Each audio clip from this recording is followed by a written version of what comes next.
Bismillahirrahmanirrahim. Assalamualaikum warahmatullahi wabarakatuh. Selamat sore Bapak Ibu semua, senang sekali hari ini kita bisa berbincang mengenai topik yang sangat hangat saat ini adalah dan penting, yaitu vaksin COVID untuk anak usia 6-11 tahun. Ya. Slide berikutnya, jadi sejak minggu ini, Alhamdulillah, BPOM sudah mengeluarkan namanya registrasi vaksin untuk anak usia 6-11 tahun. Ada dua hal yang ingin saya sampaikan dalam hal ini. Yang pertama adalah kenapa anak perlu divaksin dengan vaksin COVID ini. Kemudian topik yang kedua yang tidak kalah pentingnya adalah apakah vaksin ini aman dan bermanfaat. Ya, minta slide berikutnya. Alasan yang pertama, kenapa anak-anak kita usia 6-11 tahun perlu divaksin. Kalau kita melihat proporsi laporan dari Satgas COVID sampai saat ini sekitar 10-12% proporsi orang-orang yang kena COVID adalah pada anak-anak. Memang ini kalau dibanding proporsinya dengan usia yang lebih tua tidak terlalu banyak, tetapi kalau kita melihat jumlah absolutnya, maka akan lebih dari 500 juta anak terinfeksi COVID dengan segala konsekuensinya. Ya, anak itu kalau terinfeksi maka dan dia harus masuk rumah sakit, yang sakit tidak hanya anaknya, dia harus didampingi oleh orang tua, dan tidak hanya masalah sehatnya fisik, tetapi juga mungkin dia akan memberikan trauma selanjutnya. Dan kalau kita lihat jumlah kematiannya sampai saat ini sekitar lebih dari 1.000. Itu bukan jumlah yang sedikit, satu nyawa bagi keluarganya, bagi orang tua adalah sangat berharga. Apalagi ya kita mendengar adanya varian baru. Kita bulan Juli Agustus sangat heboh, sangat petugas kesehatan sangat capek karena waktu itu lonjakan kasus karena varian Delta. Dan saat ini kita harus lebih hati-hati karena ada varian baru yang disebut dengan Omikron, dan menurut laporan Omikron ini lebih mudah menular. Dan kita sangat prihatin karena ternyata anak-anak juga lebih rentan terhadap varian baru Omikron ini. Nah, ini yang menjadi concern kita, saya juga sebagai dokter anak. Oleh karena itu, maka anak itu harus dilindungi karena salah satu hak anak adalah untuk hidup sama seperti yang lain dan untuk tumbuh kembang. Mohon slide berikutnya. Kemudian alasan yang kedua, memang mungkin sebagian anak-anak itu gejalanya ringan, tetapi harus diingat bahwa anak-anak itu bisa menjadi sumber penularan bagi sekitarnya yang karena suatu sebab belum bisa divaksinasi. Ya, sampai saat ini anak usia balita belum bisa divaksin dengan vaksin COVID. Kemudian orang tua yang mungkin punya komorbid yang belum stabil atau orang-orang yang masuk rumah sakit dalam kondisi akut, memang mereka belum bisa divaksin. Tapi apakah mereka mempunyai hak untuk tidak terkena penyakit COVID? Tentunya iya. Caranya apa? Ya kita harus mencapai herd imunitas termasuk pada anak-anak supaya dia tidak memberikan penularan kepada kanan kirinya. Ya, dan harapannya dengan pemberian vaksinasi anak-anak lebih mudah terjangkau sehingga cakupan bisa tercapai dan kita harapannya bisa mencegah transmisi. Dan perlu diingat kalau cakupan vaksinasi tinggi maka ini juga akan menunda terjadinya perubahan mutasi pada virus COVID. Minta slide berikutnya. Kemudian alasan yang ketiga adalah bahwa anak itu ya harus sekolah sudah hampir 2 tahun dan di tahun pertama 1,5 tahun terakhir ini juga anak-anak masih harus belajar dari rumah, tidak bisa bermain dengan teman-temannya, padahal anak itu adalah masa dia harus berinteraksi dengan orang lain. Dan ini dampaknya tidak hanya pada akademik, tetapi juga dampak-dampak yang lain, anak mudah depresi, stres, dan juga pada orang tuanya, karena orang tua harus mengawasi anaknya, mendampingi anak sekolah, sehingga mau tidak mau kita harus pembelajaran bauran. Dan kita lihat bahwa begitu dimulai kalau tidak dilakukan protokol kesehatan, belum divaksin, maka akan ada klaster di sekolah. Nah, ini yang harus kita cegah. Slide berikutnya.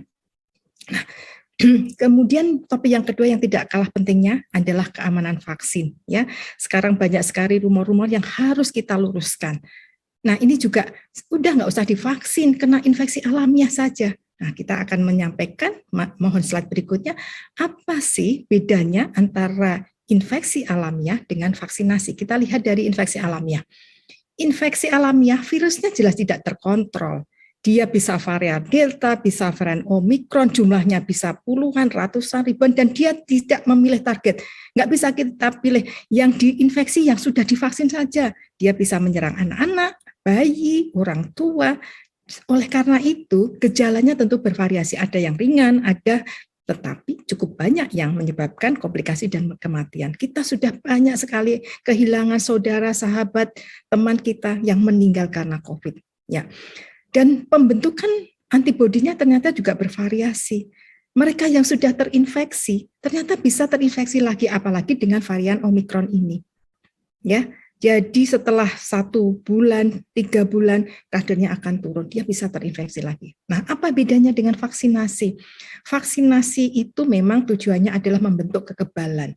Dan bedanya dia sudah melalui uji yang serangkaian yang panjang, mulai dari uji ke binatang, kemudian setelah di binatang dia dinyatakan aman, baru kemudian pindah ke manusia, uji fase 1, fase 2. Ya, untuk menjamin keamanan nomor 1, ya karena diberikan orang sehat, jangan sampai dikasih vaksin menjadi sakit. Kemudian yang kedua untuk melihat proteksinya. Dan dosisnya sudah ditentukan yang paling pas. Jadwalnya juga sudah ditentukan. Sasarannya juga ditentukan. Jadi tidak semua bisa divaksin. Tadi saya sampaikan pada balita, pada orang-orang yang tidak stabil.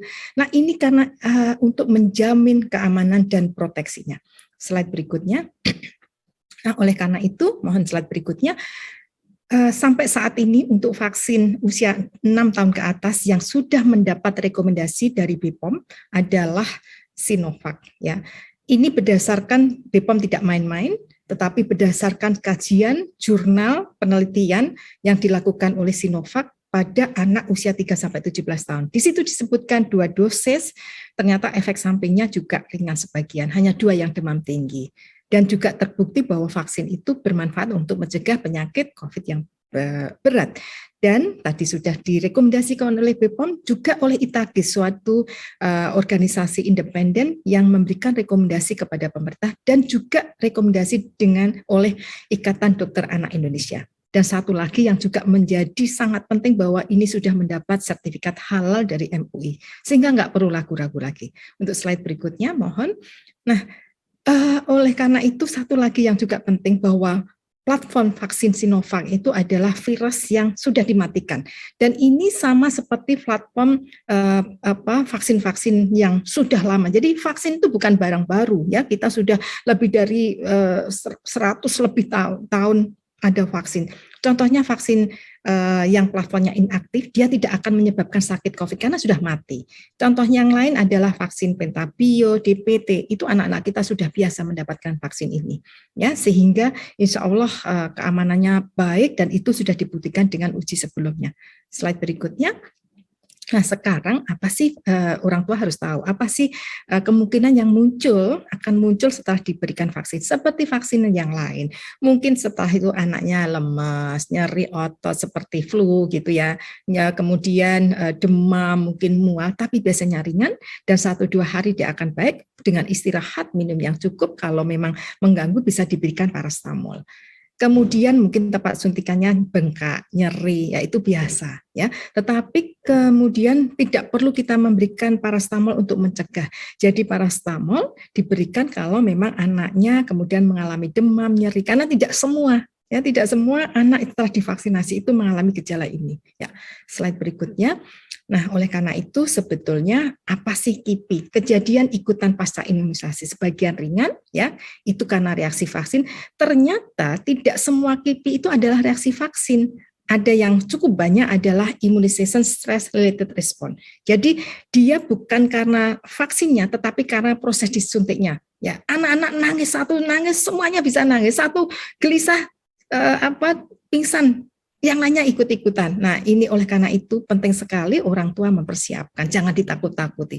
Kemudian satu lagi juga KIPI yang sering muncul adalah kebetulan, ya, karena misalnya di sini kan baru musim demam berdarah. Saya suntik saat ini, anak disuntik, kemudian 3 hari kemudian dia demam. Ternyata diperiksa dia ada demam berdarahnya. Nah, ini yang disalahkan vaksinnya, padahal itu terjadi karena penyakit yang lain. Ya, ini akan sangat konsekuensi yang memang sering terjadi karena Indonesia banyak sekali penyakit-penyakit lainnya. Kemudian mungkin salah prosedur, tapi ini bisa dicegah dan harus bisa dicegah tentunya dengan screening yang baik. Oleh karena itu, orang tua harus jujur pada waktu dilakukan screening. Karena memang ada beberapa kondisi yang belum bisa divaksin. Kalau Bapak Ibu ragu-ragu, Bapak Ibu putranya ada kelainan penyakit yang lama, jangan ragu-ragu konsul kepada dokter. Dokter akan memberikan rekomendasi kalau itu memang diberikan. Karena anak-anak dengan kondisi khusus gitu ya, justru dia mempunyai risiko yang lebih tinggi kalau terinfeksi dengan segala komplikasinya. Ya, slide berikutnya.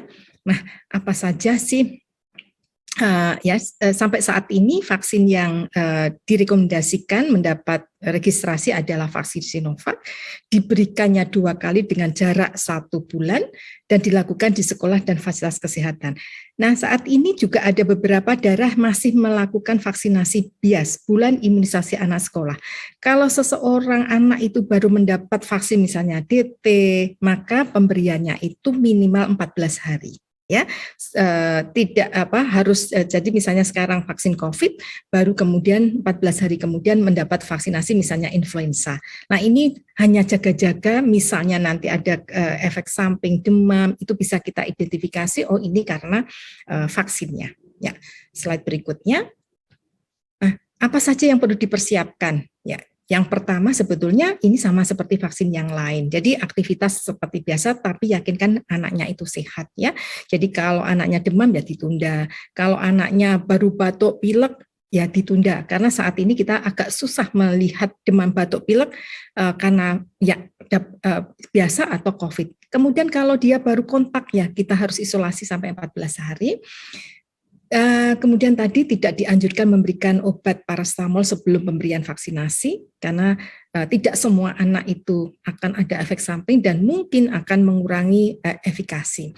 Dan kita harus menyampaikan jujur karena nanti akan ada screening apa kondisi-kondisi apa saja yang boleh divaksin dan tidak boleh divaksin dan tentunya anaknya harus tenang, rileks. Orang tua perannya sangat penting. Dek, nanti mau divaksin, sakit sedikit tapi nggak apa-apa. Setelah itu kamu sehat. Ya, itu menjadi hal yang sangat penting untuk mendorong anak-anak kita supaya tidak ada kejadian karena reaksi kecemasan ini. Kemudian yang berikutnya, meskipun sangat jarang, tetapi ada reaksi berat dan biasanya munculnya dalam 15 menit pertama. Oleh karena itu, setelah divaksin, biasanya kemudian nanti akan didata, dipikir, nah itu sambil menunggu 15 menit kalau ada efek samping, petugas kesehatan siap untuk menangani ini. Ya, berikutnya, slide berikutnya, mohon. Nah, oleh karena ini pesan yang sangat penting. Jadi satu, kita nggak boleh takut terhadap vaksinasi COVID, tetapi takutlah pada penyakit COVID karena kita sudah melihat dengan mata kepala kita sendiri banyak sekali korban dengan kalau sembuh pun juga sangat mengganggu, ada yang disebut dengan long COVID sampai berbulan-bulan dia lemes dan sebagainya. Kemudian yang kedua, anak usia 6 sampai 11 tahun tetap perlu dilakukan vaksinasi ya karena vaksinasi COVID terbukti aman dan juga terbukti bisa melindungi anak dari penyakit COVID berat dan tentunya mencegah dia menjadi sumber penularan bagi kanan kirinya. Kemudian juga jangan lupa tetap protokol kesehatan. Nah, itu menjadi kata kunci yang penting. Satu lagi yang mungkin saya juga ingin sampaikan bahwa saat ini informasi sangat mudah didapat, tetapi kita harus bijak mencari sumber informasi yang terpercaya, ya, karena tidak semua informasi itu betul. Jadi cari sumber informasi yang terpercaya dari organisasi yang resmi, ya, jangan dari perorangan karena itu tidak bisa dipertanggungjawabkan. Kemudian satu lagi juga untuk Bapak Ibu yang masih mempunyai anak-anak yang perlu divaksinasi, jangan lupa jangan hanya fokus pada vaksin COVID, tetap kita harus melaksanakan vaksinasi yang memang diberikan untuk anak-anak. Vaksinasi dasar lengkap, ada hepatitis, ada BCG, ada pentabio, ada polio, ada MR. Ya, karena saat ini ada saya dengar ada outbreak difteri karena mungkin cakupannya kemarin semuanya fokus pada COVID.